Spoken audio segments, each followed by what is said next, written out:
Уважаемые собственники и генеральные директора, сегодня мы обсуждаем ситуацию, когда ваша выручка растет, а денег у вас и прибыли больше не становится.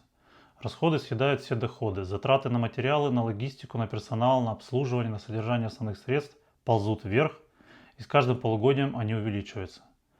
Вы смотрите в отчетах о прибылях и убытках. Вроде продажи есть, но маржинальность падает. Деньги утекают сквозь пальцы, и вы уже не понимаете, как это остановить. Вы сокращаете персонал и расходы, оптимизируете деятельность компании, договариваетесь с поставщиком о рассрочках, ужимаете премии сотрудникам, а расходы все равно растут. Если это про вашу компанию бизнес, тогда этот ролик для вас. В этом коротком блиц-ролике рассмотрим одну проблему, как остановить рост доходов в вашей компании. Одно решение и без воды. Так почему же у вас растут расходы? Вам же докладывают на совещаниях, мы все оптимизируем и уменьшим затраты. Финансист приносит отчет. Затраты идут в рамках запланированного на начало месяца бюджета компании. А по факту вы подводите итоги месяца и результат. Денег в кассе нет и ушло их больше, чем вы запланировали в бюджете на начало этого месяца. Причины, которые вам называют. Инфляция, поставщики подняли цены, курс скаканул, импортные компоненты подорожали, зарплаты пришлось поднять и кадровый голод, логистика усложнилась, цепочки рвутся. Все это, конечно, есть, это правда, но это уже следствие. Причина этих следствий одна – несистемное управление.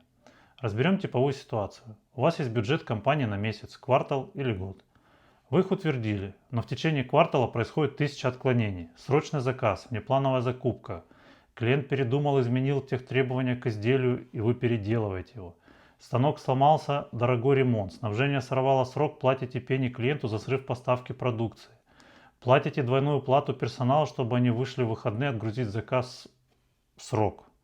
Набираете новый персонал, причем срочно, а потом через 6 месяцев их надо срочно уволить. Загрузка упала в производстве.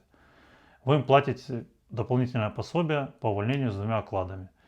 И так до бесконечности. Этих форс-мажоров творится в вашем бизнесе. Каждое отклонение тянет за собой новые расходы. Вы разрешаете выводить людей в выходные, потому что надо отгрузить. Клиент важнее. А к концу квартала бюджет превышен на 20-30% от предыдущего. А прибыли как не было, так и нет. И еще она начинает у вас падать. Что делает собственник в таких моментах и генеральный директор? Они начинают ужесточать контроль всего и всех. Вводят дополнительные согласования. Каждую закупку теперь подписываете лично вы. Каждый договор через вас. Бюрократия растет с бешеной скоростью. Все процессы начинают затормаживаться. Вы начинаете еще больше терять денег, так как теперь заказы делаются еще медленнее, а затраты растут еще быстрее. Плюс вам эта бюрократия обходится тоже в хорошую копеечку. Вы еще набираете дополнительный штат персонала для контроля. Новая финансовая нагрузка на статью заработная плата. Это еще плюс 5-10 штатных единиц и плюсом к текущим затратам, допустим, 1 000 000 рублей в месяц. Да еще и производительность упала. Теперь помимо основной работы ваш персонал тратит время на отчеты и согласования до 20 часов в неделю каждый. Теперь из 40 часов у них остается времени на ценную работу в 2 раза меньше, чем раньше. Все это разрастается до миллионных затрат из вашего кошелька в накладные расходы, которые полностью съедают вашу прибыль или ведут компанию к банкротству. Через месяц после введения жесткого контроля и дополнительных согласований вы уже сидите по 6, а то и по 10 часов в день на согласованиях и протоколах. Вы полностью погрузились в микроменеджмент. Люди без вас ничего не покупают. Компания полностью остановила практически все работы на стыках между функциями. Согласования все остановились, вместо 50 дней, как раньше, до месяца доходит. Расходы не уменьшились, просто теперь вы главный согласующий контролер своей компании, а не собственник. Почему так происходит очень часто и со многими? Потому что вы, руководители, лечите уже следствие, вы боретесь с расходами, а не с их причиной возникновения. А это отсутствие системы управления затратами и главного каркаса управления для вашего бизнеса. О нем подробно рассказываю в своем первом плейлисте из 14 серии «Архитектура управляемого бизнеса от хаоса к системе». Ссылка вверху на экране. Ознакомьтесь с моей практикой и предложением для создания эффективного механизма управления в вашей компании или бизнесе. И эта проблема с деньгами усугубляется у вас каждый год. Вы растете, компания масштабируется, и ваши расходы растут еще быстрее. Вы нанимаете классных финансистов, они считают ваши деньги, но не управляют ими. Процесс бюджетирования появился в компании, а исполнения его нет, хромает. Кстати, смотрите мой ролик про архитектуру управления нашей страной, ссылка вверху на экране. Там похожие проблемы. Бюджет есть, а результат нулевой. Так как у них тоже нет эффективной системы управления, процветает контроль, ручное управление, бюрократия и стыки между функциями также слабо работают у министерства, как в подразделениях в компаниях. Вы вроде уже попробовали различные решения, инструменты для оптимизации процессов управления деньгами и бизнеса в целом. Каждый год внедряете для себя что-то новое. Внедрили бюджетирование, составляете планы, утверждаете лимиты, но отклонения все равно происходят каждый день. Потому что бюджет живет отдельно, а реальные операционные процессы компании живут отдельно. Вы наняли финансового директора с крутым опытом. Он настроил учет, отчеты стал приносить каждую неделю. Вы видите, где перерасход.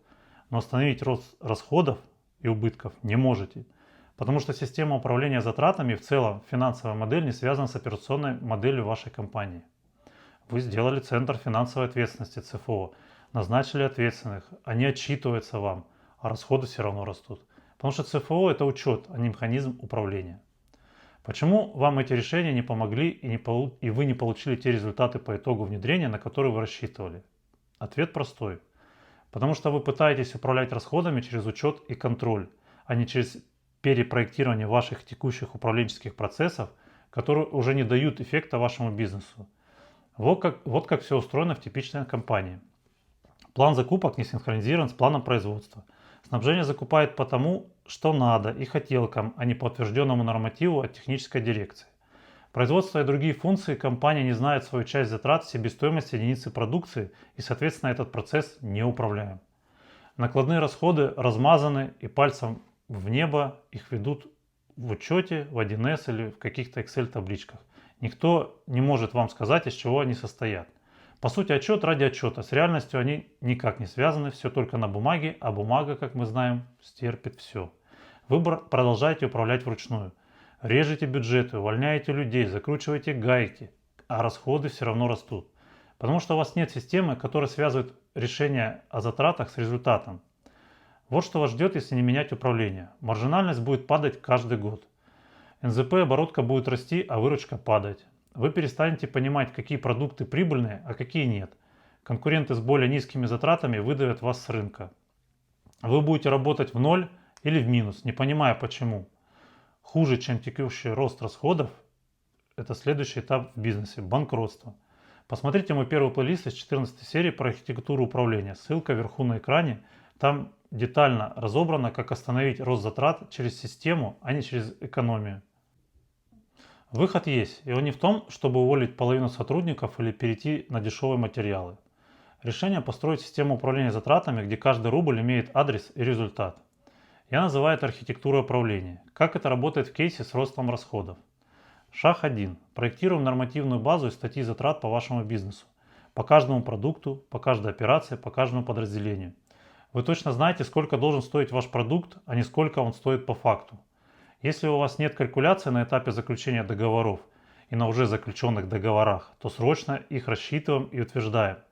Все заказы всеми службами сегодняшнего дня ведут планирование, учет в строгом соответствии с этими калькуляциями по каждому договору. Это очень важно для вашего бизнеса. Шаг 2. Настраиваем стыки между функциями план закупок, план производства, план отгрузок, план поступления денег, чтобы затраты не жили отдельно от результата и операционной деятельности. Шаг 3. Внедряем управление отклонениями финансами через единый доступ к информации в открытом источнике дэшборде. Для старта подойдет даже обыкновенный Excel.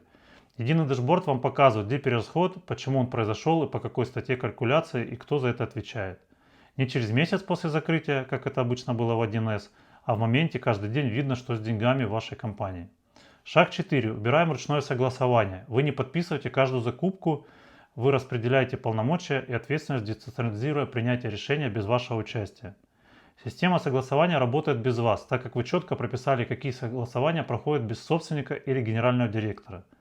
Потому что вы спроектировали операционную модель для вашего бизнеса, которая уже может работать без вашего ручного управления и контроля. И вы интегрировали опермодель с фин-моделью. Смотрите мой ролик про схему интеграции опермодели и фин-модели. Ссылка на ролик вверху на экране. Там 4 плохих примера и один правильный пример, который нужен вам. Какие первые результаты вы получите через 3-6 месяцев? Расходы перестают расти, ситуация начинает стабилизироваться и, соответственно, ваш план и факт бюджета компании на конец месяца будет соответствовать по цифрам. Вы увидите, наконец, где реальные зоны перерасхода и по каким статьям расходов вы теряли больше и почему. Маржинальность возвращается в ваш бизнес. Вы знаете плановую и фактическую себестоимость каждой единицы продукции в бюджете доходов и расходов БДР, который теперь связан с производственной программой и планом продаж. Вы имеете утвержденные калькуляции по каждому договору. Вы перестаете сидеть на согласованиях, компания работает без вашей подписи на каждую бумажку или документ. БДР, БДДС и баланс перестают быть формальностью, они становятся реальными инструментами управления финансами и главными тремя координатами вашей финмодели, работающей теперь в связке. Это не очередное ужатие бюджетов, это система, которая делает затраты управляемыми. Отработано это все на практике в России и Киргизии. Рост расходов – это не инфляция и не поставщики. Это симптомы того, что у вас нет архитектуры управления. Смотрите отдельный ролик о ней, ссылка вверху на экране. Эта проблема с ростом расходов одна из сотен. В каждой своя боль, свое решение. Если вы узнали себя, если выручка растет, а денег нет, расходы съедают все, не ждите следующего квартала. Напишите мне в Telegram слово «разбор». Ссылка в описании канала и ролика. Мы разберем вашу ситуацию и ваши боли. Скажу, с чего начать именно вам. Также провожу полный аудит ваших управленческих процессов в компании, а при необходимости откроем полномасштабный проект по проектированию и внедрению архитектуры управления для вас и вашего бизнеса. И помните, расходы не лечатся экономией и контролем, они лечатся системой. Подписывайтесь на канал, жмите на колокольчик, чтобы не пропустить следующие выпуски. Быть сильным руководителем – это ремесло, и ему можно научиться. Увидимся в следующем ролике. Всем удачи!